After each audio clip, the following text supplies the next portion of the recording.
on. Playing around each other right now. Armada not giving him anything. Not but he gets hit. He gets that could be it. If you're clicking on this video, odds are good you've seen this clip somewhere. There have been documentaries made about this moment and those that followed. Deservedly so. It's one of the most exciting finishes in the history of EVO, and it's what happened the last time Smash Bros. Melee received the Sunday Spotlight and played its top 8 on that day. This year, after a year off, it gets it back. On Sunday, August 5th at 10:30 a.m. Pacific Time, Melee plays its top 8 in Mandalay Bay, and you want to see it. What better way to enhance your viewing experience with a bit of context? I'm Blarg257, and here's everything you ought to know before watching Melee Top 8 at EVO 2018. At the end of the last year, the top 100 player ranking was released as it has been for years, and it looked like this at the top. As is tradition, of top few players were drastically above the others, and on this ranking it was in this order: Hungrybox's impenetrable Jigglypuff, Armada's incredibly disciplined and punishing Peach and Fox, Mango's wild and dramatic Falco and Fox, Mewtwo precise yet emotional Marth, Sheik, Fox, and Peach, Plup's perfectly fundamental Sheik, Fox, and Samus, and Leffen's nearly optimized Fox. But everyone with their head out of the sand knew that number 5 was on the upswing. Plup had just a few months prior made winner's side grands of a super major, Big House 7, beating Armada in the process, something he had never done before, and only losing to the number 1 in the world, Hungrybox. There was relative disappointment at his failure to convert, but also an understanding that he wasn't who he used to be, and a genuine threat to climb at the highest environment. Leffen too broke the mold at Big House, beating Mango and Hungrybox once each before losing to Hungrybox in Losers Finals. Things seemed on the edge of change, going into the first, and so far only, Super Major of the Year, Genesis 5. All 6 of these players were in attendance, but so were many under them, and the player who perhaps shined the most brightly was Amsa the Red Yoshi.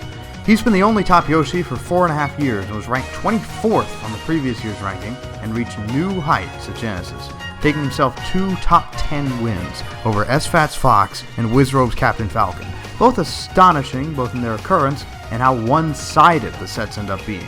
He failed to make top 8 though, as he was in turn the best win in the tournament for Hugs' Samus, as the 31-year-old reached top 8 the next day along with Armada, Plup, Hungrybox, Leffen, Mango, Axis Pikachu, and Lucky's Fox, and turned 32 in the process incidentally. The top 8 saw something new to all of Melee.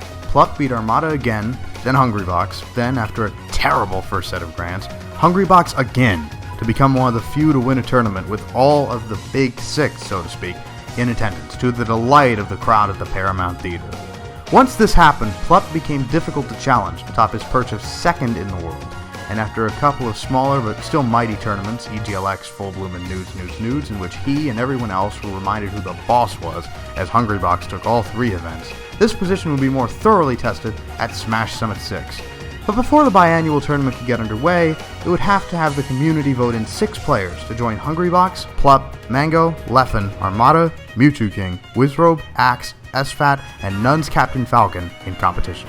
Hugs and Westballs' Falco got in the first round, Amsa and 2 Saints Jigglypuff in the second, and Ginger's Falco and the newly sponsored Panda Global's Zane, playing Marth, got in at the last instance, setting up the field for something spectacular for at least one of these folks. You may assume that the qualifier of newly sponsored suggests something tumultuous for Zane, and you'd be right. The way Summit works is it runs 2 pools that decide whether you'll enter the main bracket in winners or losers side and then goes from there.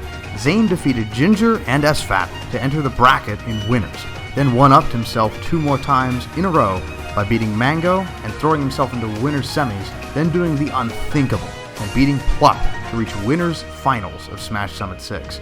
Mewtwo and Armada, with their superior knowledge of the matchups they played, were able to outclass him, but no one else.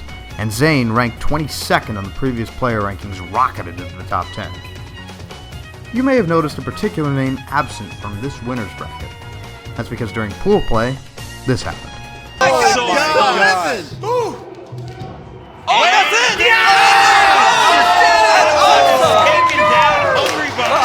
Hungrybox got 4th at this event, his lowest placing this season, and he did so by being in losers to start the bracket after losing to Mango and to Amsa, and by beating Hungrybox, Amsa cemented himself as the last member of the top 10. With Hungrybox and Plup out of the way, there were no obstacles for Mewtwo, who took the tournament from winners.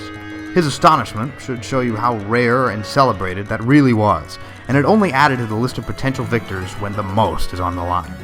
This tournament solidified a top 10 roster that will hold into EVO, and it looks like this.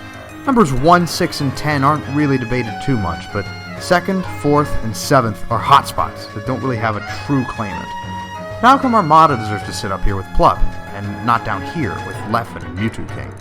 To learn the answer, we need only look at the last giant tournament so far, Smash and Splash 4. All of the top 6 except Plup showed up, and in his absence, Armada lost to Leffen and then could not be stopped, beating Zane, taking his revenge, and finally double eliminating Hungrybox, something only 3 people have done all year, to throw his hat in the ring for that 2nd spot. This of course begs the question, if Hungrybox hasn't won any of the big ones, why is he still first?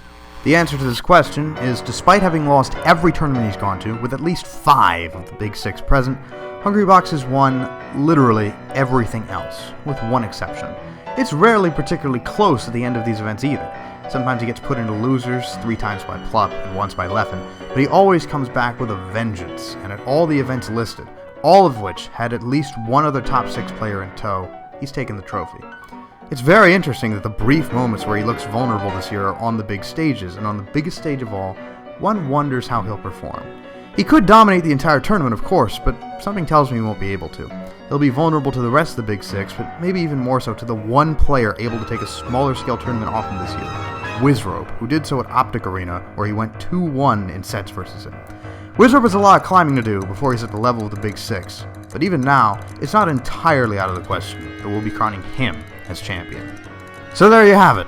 That's the backstory of the top 10, but it's more than likely you'll be seeing one of the challengers join in on the fun for Sunday. I've listed most of them, but just to fill out the list, this past Sunday, SoCal Ice Climber player Army added his name to the list of players who have taken sets off the big 6 as he beat Mango in Winner's Corners. But that's all the context you need. You're ready. Enjoy Evolution in this game and all the others you might check out. It comes once a year, there's nothing else quite like it. Have fun out there.